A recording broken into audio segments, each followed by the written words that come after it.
The world of parasport is more than medals and accolades.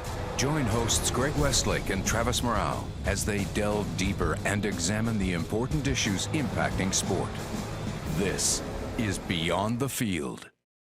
Welcome to the show. I'm Greg Westlake. On today's episode, we are exploring how inclusive parasport is for members of the LGBTQ plus community and what needs to be done to make sport safe and open to everyone. Later in the show, Travis will speak with activist and educator Christine Hsu. But first, I'm joined by Paralympian Ness Murby. This summer, he is set to represent Canada in discus in Tokyo and be the first trans athlete to compete at the Paralympics. Ness, I'm super excited to have this conversation, so thank you for being here. Thanks so much. No, thank you. Now take me back to last fall. Why did you feel like that was the right time to come out? I think part of my coming out was linked with the climate. That was what was going on for 2020, COVID, the world at large, people needing to feel like their voices were heard. On a personal note, it's entirely about recognizing that I cannot be the best version of myself if I'm not congruent with who I am. And I certainly can't carve out spaces for those that follow me if I'm not in a position of visibility and leading as an example.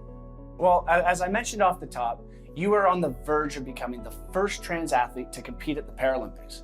Was that something you were aware of? I really wasn't aware that I was the first para-athlete.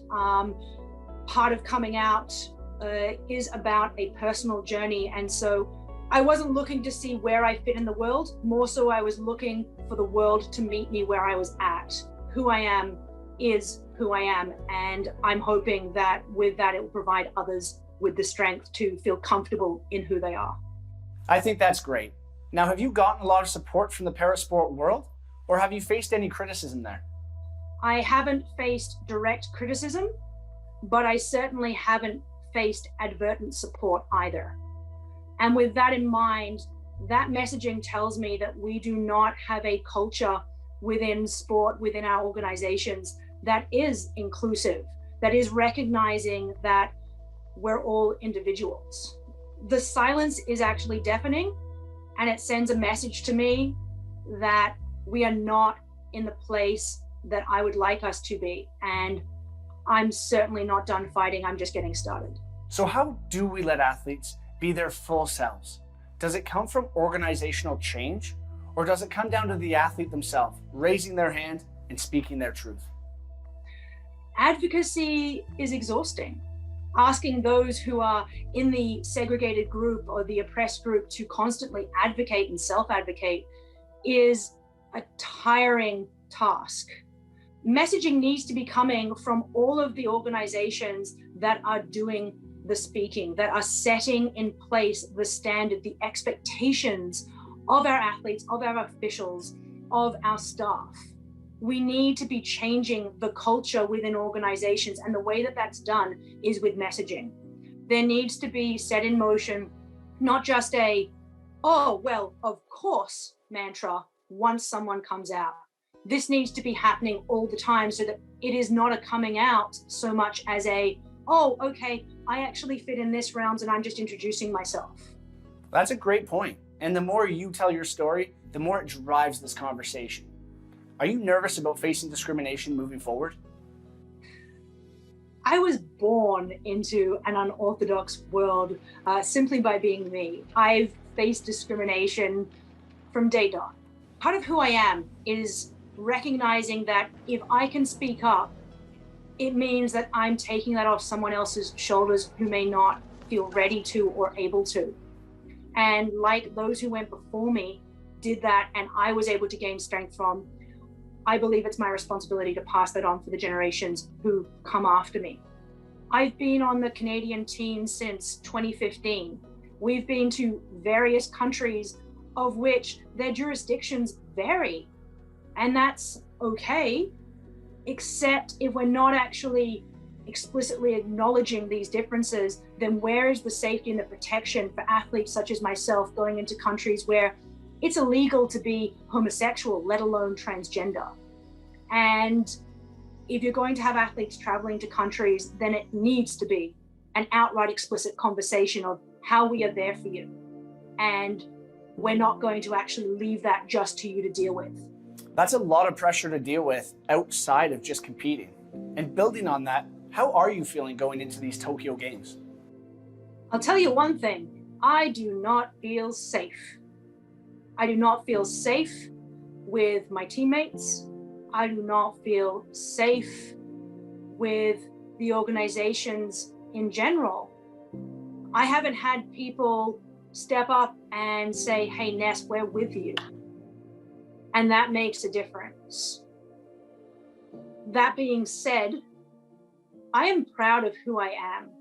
I am an athlete, I am a husband, I am a dad. You cross my intersections, my labels, and okay, I'm also para and trans, so that makes me a para athlete, a trans athlete, a para dad, a trans dad, a para husband, and a trans husband. And at the end of the day, I'm human, and I have earned the right to be here. I hope you know that when I hear all of those titles, I see strength. You have an absolute fan in me. But could you expand on what you mean by you don't feel safe? Having not heard from my teammates sends a message that I don't have allies, that I don't have people who are ready to be at my side to accept me as just a teammate, as a fellow human being. That may not be their intention, but that's the problem with silence. Silence sends a message. Silence is a choice. And so being safe, I don't know if I'm walking into an entire team of transphobic individuals. I don't know what happens once I get there. I don't know how hard it's going to be when I show up, and are people going to be on board and ready to refer to me as my true self? What I know is that for me right here, right now, looking at walking into that team environment, I'm needing to put on my armor already. No one's telling me that they've got my back as a teammate. That must be tough, not feeling the support of your teammates. So is there a message that you would love to share with those at home watching and listening? I think something that's really important as a message to all is that we are all in the same storm, but we are not in the same boat. It's really important that people step up.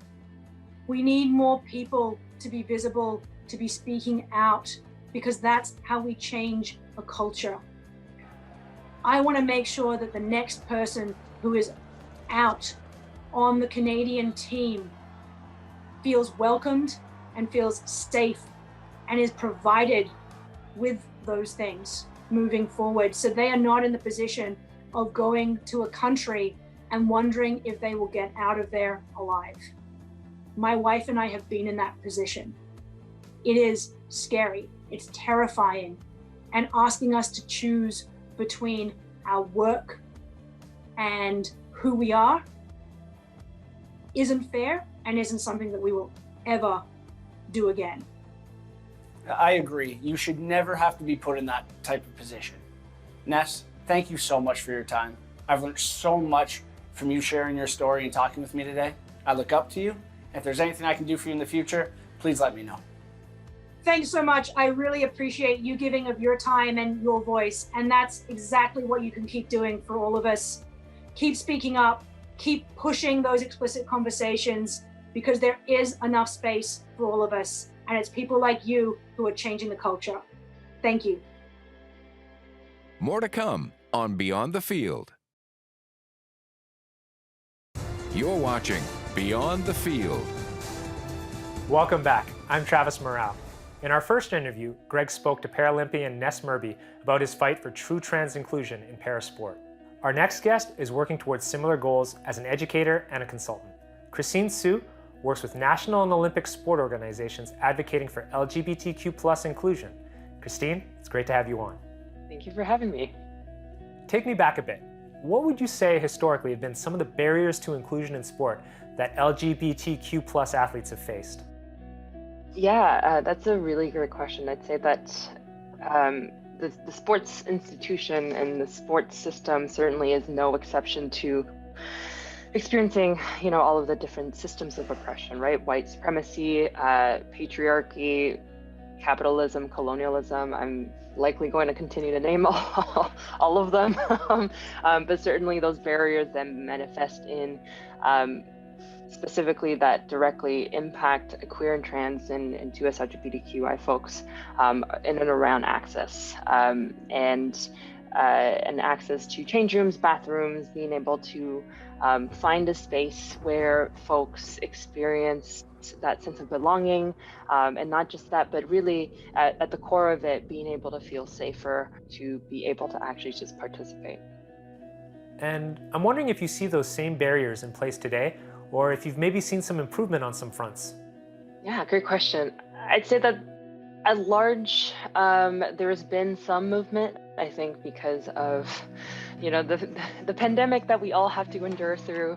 Certainly it's amplified experiences of oppression across the board. And so there's been more conversation. I'd say that there's been more space made to have conversations about things that have gone unaddressed for a very long time. So I'd say that there's been more conversations, especially at the higher level, looking at policy changes. I've worked with tons of provincial and national sport organizations having these conversations around, what do you need to know? What do you need to learn? What don't you know? So there's definitely that piece that's ongoing. It's worth celebrating because there's progress, and I'll take any progress at any rate.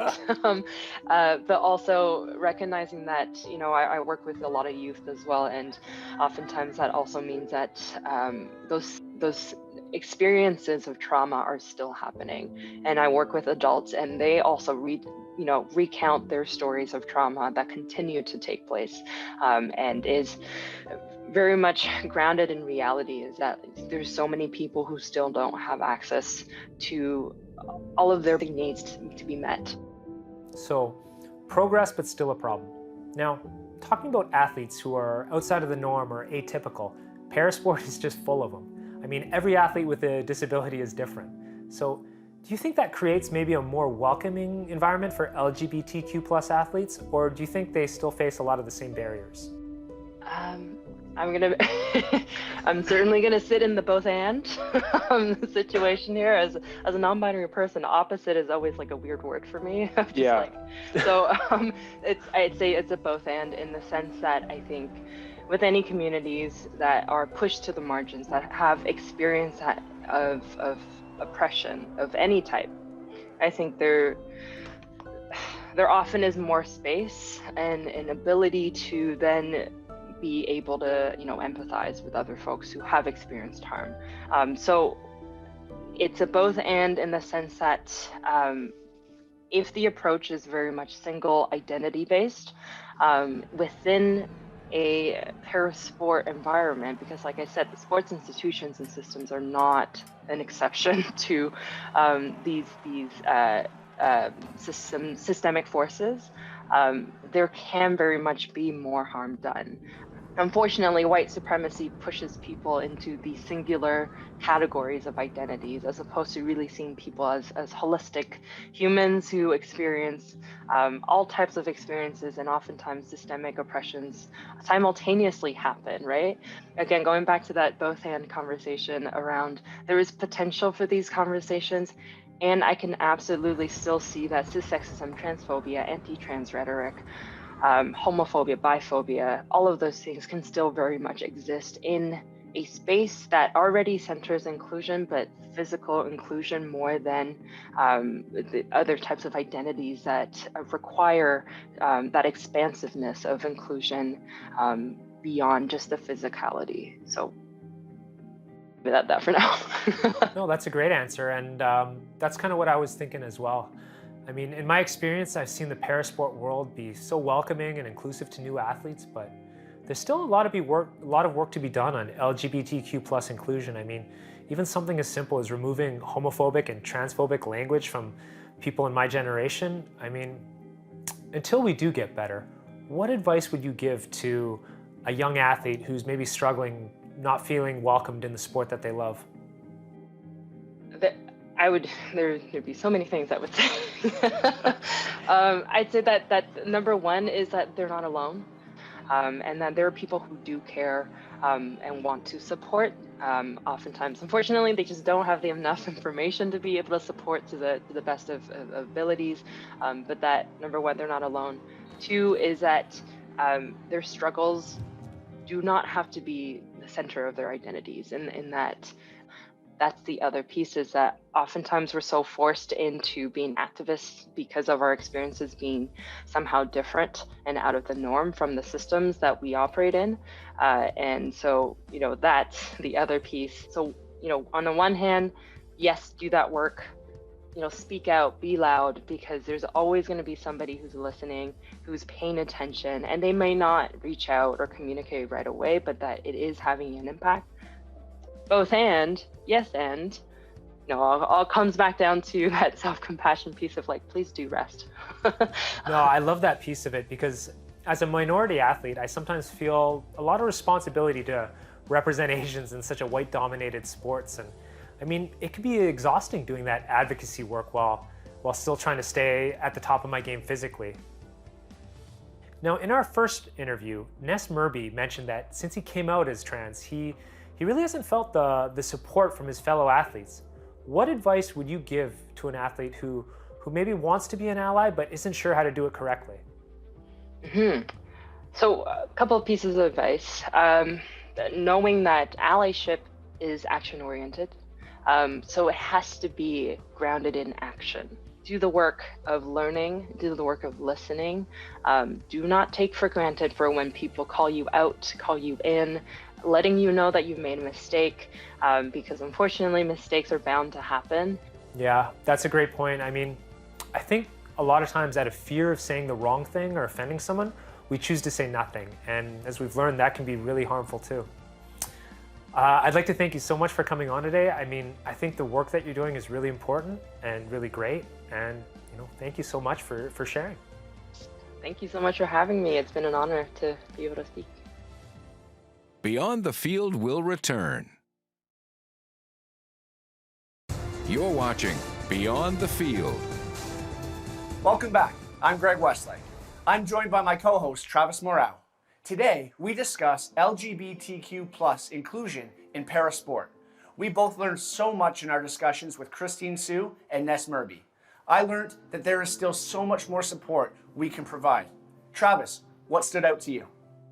Well, Greg, I gotta say that when I heard Ness's interview, it broke my heart a little bit when he said that he didn't feel safe or supported within his own team. And, that really, I hate the thought that any Canadian athlete would feel that way. And it really brought me to Christine's interview, where I asked her how you could be a better ally. And she said that it's gotta be action-oriented. And, even though it might be out of my comfort zone or something that I have been hesitant to do in the past, I think it's important to step up and reach out and let Ness know that he's not alone in this and that he's got a whole team behind him. And I think that's just something that we can do as athletes for each other. How about you, Greg? After hearing those interviews, do you feel better equipped to support a teammate who comes out as gay or trans? 100%. And what I learned is that the silence is deafening. And you can't just say you support somebody, you have to act on it. You have to tell them, but also tell the whole sporting community and tell the world that you support them. It's not enough just to say it and pretend it. And so, like you said, actions speak louder than words. And, did Christine give any advice on how to take those actions? I'd love to know. I think the biggest piece of advice I got from her was just opening that line of communication, where I think people are so scared of saying the wrong thing or offending someone that they don't say anything at all. And I think intention matters so much in these situations, where if your intentions are good and you're trying to learn more and trying to get educated, then having that open dialogue can be really helpful. I mean, have you had a chance to kind of have those conversations with teammates in the past? A little bit. Probably not as much as we should. I know for me, sport's about winning gold medals. And if there was a gay athlete, a trans athlete that could help our team win gold medals, I would like to think that we would welcome that person with open arms. So that's what I like to think in a perfect world. But we need it to happen. You know, the one thing that I realize is, you know, coming from a hockey background, when you look at the NHL, when you look at our team, there isn't many people that come out. There isn't a lot of people that raise their hand and come out as gay or trans, and I think people are scared, and we need that leader. We need that person to come out and do it. And so I'm excited for that day, and I actually really hope it happens. It's just that we've talked a bit about how the parasport community is very welcoming and inclusive, and that's been my experience totally. So there's a bit of a disconnect between how we see the parasport community and how Ness has been perceiving it. Why do you think there is that gap? Well, I think there's a few things. I know for me, the global perspective thing really stood out. You know, we go to these other countries for competition, and it's illegal to be gay, it's illegal to be trans. And how can that person feel safe in that environment? How can that person go out there and compete to the best of their ability when they don't even feel wanted crossing that border and they feel like they have to hide who they are? That was something that really touched me, and it's something that, you know, I don't have to think about as an athlete. And so I can't imagine that much pressure in competition. It must be really hard for them. Yeah, that makes a lot of sense. Thanks for joining us today. And as always, if you want to watch more Beyond the Field, check us out at AMI.ca or on the AMI app. Hosts Travis Murao, Greg Westlake, producer Ted Cooper, associate producer Alex Smythe, videographer Matthew McGurk, editors Manuel Grados Andrade, Matthew McGurk, integrated described video specialist Ron Rickford, audio post Mike Monson, graphics Mike Smith, senior producer Michelle Dudas, president and CEO David Arrington, copyright 2021, Accessible Media Inc.